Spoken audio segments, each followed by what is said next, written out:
రండి. పనుండి వచ్చాగానే కొంచెం మగాళ్ళను పిలువు.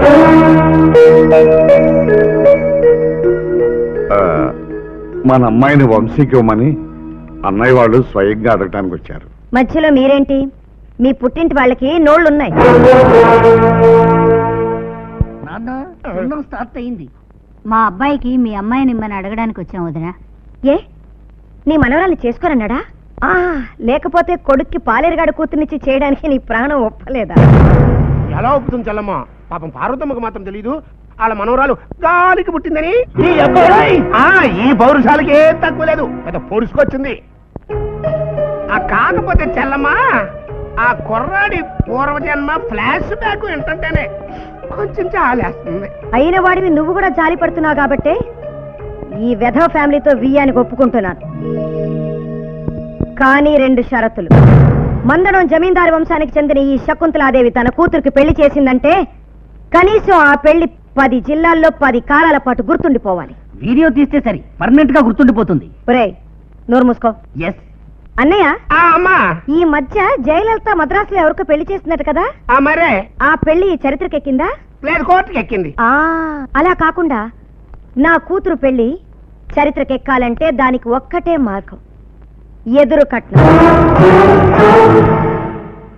ఎదురు కట్నంగా నీ యావదాస్తి నా కూతురు పేర పెట్టాలి. 2వ షరతు, పెళ్ళయ్యాక ఈ శకుంతలాదేవి కూతురు ఆ పాలేరుగాడు కూతురు ఒకే ఇంట్లో ఉంటున్నారంటే ఈ గలీజు మనుషుల మధ్యన నా మీద వాళ్ళు ఉంటామా? చలమా నేను చచ్చే ఒప్పుకున్నా.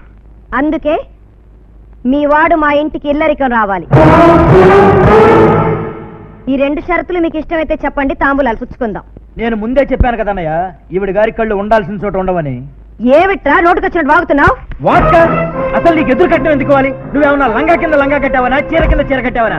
అసలు మొగాడు ఎదురు కట్టడం అంత పౌరుషం ఉన్న వెధవి నా ఇంటికి ఎందుకు వచ్చారా? బుద్ధి లేకొచ్చాం, గట్టి లేకొచ్చాం. ఆ వెధవు చేస్తానంటే వేరే దిక్కు లేకొచ్చాం. నాన్న బండోడు రెచ్చిపోతున్నాడు. వాడి క్యారెక్టర్ నాకు తెలుసు నాన్న. చూడమ్మా, కుంటివాడికి గుడ్డివాడికి కూడా కట్నాలిచ్చి పెళ్లి చేస్తున్న ఈ రోజుల్లో ఏదో మా వాడు ఇష్టపడ్డాడన్న ఒకే ఒక్క కారణంతో కట్నం ఆశించకుండా మీ ఇంటికి వస్తే ఎదురు కట్నం అడగడం న్యాయం కాదమ్మా. శకుంతల, పాత కక్షలు కూడా మర్చిపోయి మళ్లీ సంబంధం కలుపుకోవాలనే ఉద్దేశంతోనే ఇంటికి వచ్చారు. కాదనకుండా ఈ సంబంధం ఒప్పుకో. మీరు నోరు మూసుకోండి.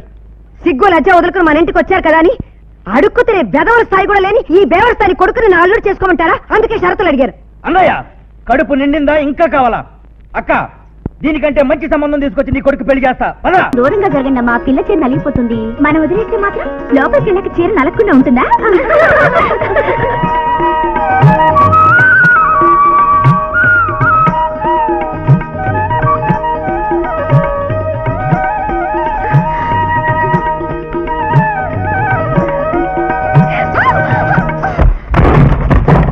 ఏంటిది? ఏదో బావిలో బిందు పడిన శబ్దం వచ్చింది. శోభనం గదిలో మంచం ఎరుగుంటుందిలే, పడుకో. మరి మన శోభనం మంచం ఎరగలేదే? మా వాడుకున్న కెపాసిటీ నాకు లేదు గానే పొడుగవే.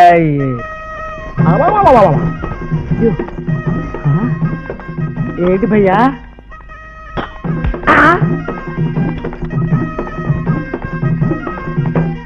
చూసారుగా, నా గదిలో మైసూరు టేక్ మంచం ఉంది కానీ దాన్ని తీసుకెళ్ళండి ఆ గదిలో. అలాగే.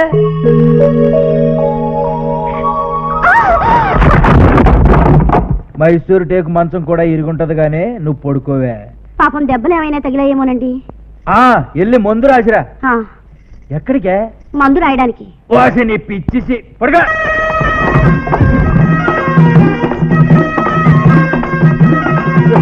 అయ్యో, ఈ మంత్రం కూడా ఎరగొట్టారా? ఈ విషయం మైసూరు మహారాజా గారికి తెలిస్తే నా టేక్ ఇంత వీకాన్ని కళ్ళ నీళ్ళు పెట్టుకుని మరీ బాధపడతారు. అయ్యో అమ్మా, నీకు దండం పెడతాను తల్లి. ఈ రోజు నుంచి శుభ్రంగా హార్లిక్స్, బోర్నవిటా, జీవంతోను వాడు. నీ మొగుడు సామాన్యుడు కాదమ్మో, సామాన్యుడు కాదమ్మో. ఏమండే, ఇంకా మన ఇంట్లో గట్టి మంచాలు లేవని మీరేం కంగారు పడకండి. ఈ రాత్రికి పడక గచ్చు మీద ఏర్పాటు చేశా. ఈ రోజు మంచం వేయలేదు కదండి. అదే నాకు అర్థం కాలేదు. కొంపదీసి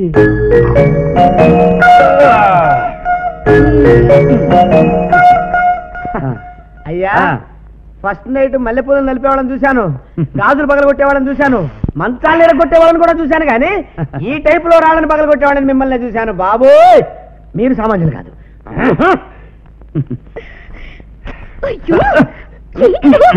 బాగా నీరసంగా ఉన్నట్టున్నా. మా మావయ్య అసలు నిద్రపోనివ్వలేదా? అదేం కాదు, హ్యాపీగానే నిద్రపోయాను. కొయ్య మాకు విరిగిపోయిన మంచాల్ని నేనే పొయ్యిలో పెట్టింది. మీ ఇంట్లో మంచాలు వీకా? మనుషులు స్ట్రాంగ్ గా ఒప్పుకోవచ్చుగా. నాకదే అనుమానంగా ఉందమ్మా. మొన్న గార్లు పెండు రుబ్బడానికని పొత్తం తీసుకెళ్తుంటే చేయి జారి కింద పడింది. గచ్చు పగిలిందేమోనని భయపడ్డా, కానీ ఒక్క పిచ్చు కూడా ఓడలేదు. రాత్రి మీ గదిలో ఏంటమ్మా 4-5 బండలు పగిలినాయి. దీనికి ఒంటి మీద 40 ఏళ్ళు వచ్చినా ఇంకా అవపోలా. కాఫీ తీసుకోమ్మా. కాఫీ కాదమ్మా, కట్నం తీసుకురా. మనం ఇస్తానన్న ఎదురు కట్నం మర్యాదగా ఇచ్చేస్తే మా అత్తగారి ముందు నా పరువు కాపాడిన జరగవుతాం. అలాగే బాబు. మేమేం మర్చిపోలేదు నాయనా నీ కట్నం సంగతి. అమ్మ సంతకాలు తప్ప ఆస్తి దస్తావేజులన్నీ సిద్ధంగా ఉన్నాయి. అమ్మాయిని ముందు కాఫీ తాగని. ఏంటి వంశీ ఇది? మా అమ్మ ఏదో వాగిందని నువ్వు దాన్ని పట్టుకుని వెళ్లాడుతున్నావు. అత్తయ్య ఎంత బాధపడిందో ఏంటో. అదేమిటో బాధపడుతుందని మీ అమ్మకిచ్చిన మాట తప్పమంటావా? ఇవిగో బాబు నగలు. దస్తావేజు కాగితాల మీద సంతకం పెడతాను. ముందు నువ్వు కూర్చో కూర్చో. అబ్బో చాలా బరువుగా ఉంది. మా ఆవిడ మొయ్యగలదంటావా? నిన్నే మోసింది ఈ నగల లెక్క. ఏంటి వంశీ నువ్వు అసలే అత్తయ్యని ఇప్పుడు ఇవన్నీ బాధ పెట్టావని నేను ఫీల్ అవుతుంటే ఇవన్నీ తీసి నా మెళ్ళలో వేస్తావే. ఇందులో నువ్వు ఫీల్ అవ్వాల్సింది ఏమీ లేదు. నీకు రావాల్సిన నగలు నువ్వు తీసుకుంటున్నావు. నాకు చాలా ఇబ్బందిగా ఉంది. ఇప్పుడు ఇవన్నీ పెట్టుకోవడం అరే బాగోదు. పిచ్చిదన్నా మాట్లాడతావేంటి? నీ నగలు నువ్వు పెట్టుకోక నేను పెట్టుకుంటానా? చూసావా శారదా, మా ఆవిడ రంగు ముందు బంగారం కూడా కనపడటం లేదు. ఏమైనా నా పెళ్ళం అందగెత్తే. కాబట్టి కదా వెంటపడి మరీ కట్టుకున్నా. కరెక్ట్ గా చెప్పావు. మరీ గంగిరెద్దు పెట్టినట్టు అన్ని ఇప్పుడే పెట్టాలా? ముక్కు పడకతో సహా అన్ని నీ ఒంటి మీద ఉండాలి. అలా ఎప్పుడన్నా నిన్న పెట్టారా? కరెక్ట్ గా చెప్పు శారదా. నగల వల్ల మా ఆవిడికి అందం వచ్చిందా? మా ఆవిడ వల్ల నగలకి అందం వచ్చిందా? ఇవ్వగో బాబు దస్తావేజులు. థ్యాంక్స్ అమ్మా. తీసుకో తీసుకో. రా, మనకి రావాల్సిన ఎదురు కట్నం తాలూకు మొత్తం ముట్టింది కాబట్టి హ్యాపీగా వెళ్ళి మీ అమ్మకి చూపించు.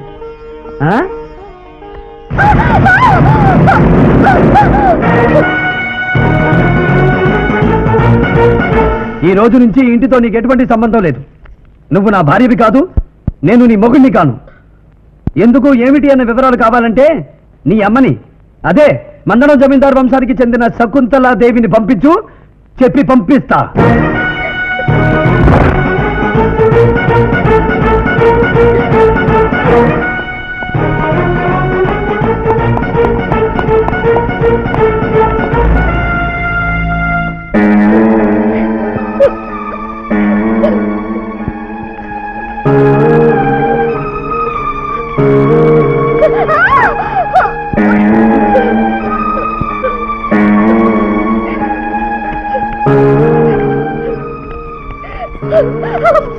అమ్మ శిరీష, ఏమైందమ్మా? ఏమైంది? ఆ నగలేమిటమ్మా? చెప్పమ్మా, ఏం జరిగింది? నన్ను ఇంట్లోంచి మెడపట్టి బయటికి గెట్టారు. Good morning. అనుకున్న ప్రకారం ఆస్తి మొత్తం మన పేరున ట్రాన్స్ఫర్ చేశారన్నమాట. అమ్మాయిని కూడా నగలతో సహా ట్రాన్స్ఫర్ చేసి పుట్టింటికి పంపారు. ఈ రోజు ఎలా జరుగుతుందని నాకు ఆ రోజే తెలుసు. ఆ రోజే తెలిసిన వాడివి అప్పుడే మాదేందుకు చెప్పలేదు? చెబితే అయినా పొజిషన్ లో ఉన్నారా తమరు? సంబంధం జరగొట్టే నన్ను ఎక్కడ జరుగుతారని అన్ని మోసుకొచ్చురా. అయినా ఇప్పటికీ చెప్తున్నాడు, కుర్రాడు మాత్రం చాలా మంచోడు. నన్ను వెళ్ళగొట్టింది ఆయన. నీ భర్త? అవునమ్మా, ఇదిగో ఎదురు కట్నం. ఈ రోజు నుంచి నువ్వు నా పెళ్ళానివి కాదు, నేను నీ మొగుడిని కాదు పొమ్మన్నారు. వివరాలు కావాలంటే మీ అమ్మని రమ్మను చెప్తానన్నారమ్మా.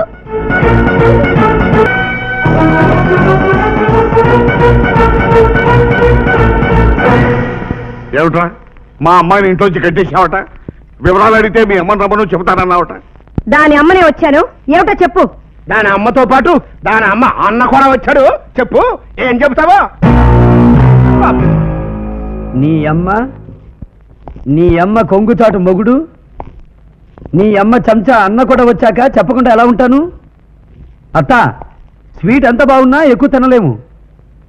3 రోజులకే నీ కూతురు మొహం మొత్తేసింది. ఏమిట్రా తెలివిగా మాట్లాడుతున్నాను అనుకుంటున్నావా? ఇందులో తెలివిగా మాట్లాడడానికి ఏముంది మామ? Very clear. ఎదురు కట్నం తీసుకుని జిల్లా స్థాయిలో పేరు తెచ్చుకోవాలని మీ ఆవిడ చూసింది. ఎదురు కట్నం తీసుకునే అంత గొప్పింటి అమ్మాయి పక్కలో పడుకోవాలని నేను ఆశపడ్డాను. అందుకే నా ఆస్తి మొత్తం టిప్పుగా ఇచ్చి నీ కూతురి పక్కలో పడుకున్నాను. టిప్పుగా ఇచ్చి నా పక్కన పడుకోవడానికి నేను వ్యభిచారాలనుకున్నావా? చూడు శిరీష, ఈ సీన్ లో మన ఇద్దరి మధ్య డైలాగే లేదు. అంతా మీ అమ్మకి నాకే. అనకూడదుగానత్త. పాలకోవా లాంటి నీ కూతురు పెదాల ముందు నా పొలాలంతా అనుకున్నాను. నెగనెగలాడే దీని బొంటి ముందు అసలు దీన్ని నవ్వే చాలు నగరెందుకు అనుకున్నాను. ఏ మాటగా మాట చెప్పుకోవాలి. మంచం మీద ఉన్నప్పుడు నీ కూతురు అబ్బో ఎంత హుషారు ఎంత హుషారు.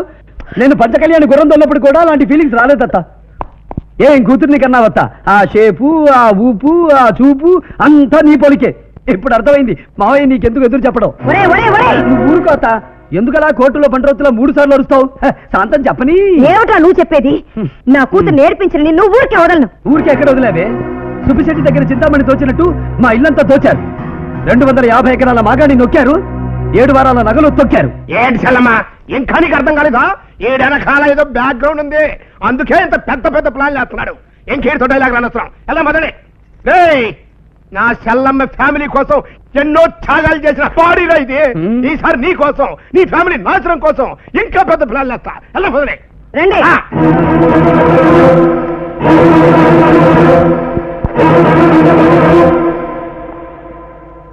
ఎదురు కట్నం ఇవ్వడం అవమానం అనిపిస్తే అసలు ఈ పెళ్లే చేసుకోకుండా ఉండాల్సింది. అంతేగాని కట్టుకున్న పెళ్ళాన్ని పుట్టింటికి పంపడం గొప్పతనం కదరా. మా తాత కూడా ఆడాలతో తిరిగేవాడు. ఎవరికైనా వడ్డిచ్చేవాడు, కూరగాయలు ఇచ్చేవాడు. మహా అయితే దాళవా పంట ఇచ్చేవాడు. ఇలా ఇళ్ళు పొలాలు రాసి ఇవ్వడం ఏంట్రా? అది 3 రాత్రుల కోసమా? ఈడు రసికుడు రాక్షసుడు నాకు అర్థం కావట్లేదు.